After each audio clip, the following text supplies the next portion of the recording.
தமிழுக்கும் அமுதென்று பேர், அந்த தமிழின்ப தமிழ் எங்கள் உயிருக்கு நேர், உயிருக்கு நேர்.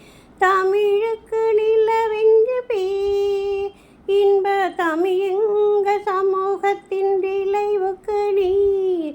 தமிழுக்கு மனமென்று பேர், இன்ப தமிழ் எங்கள் வாழ்வுக்கு நிருமித்த தமிழெங்கள் இளமைக்கு பால். இன்ப தமிழ் நல்ல புகழ் மிக்க புலவர்க்குவே, புலவர்க்குவே. தமிழெங்கள் உயர்வுக்கு வான், இன்ப தமிழெங்கள் அசதிக்கு சுடர் தந்த தீ. தமிழெங்கள் அறிவுக்கு தோ, இன்ப தமிழெங்கள் கவிதைக்கு வைரத்தின் வாள்.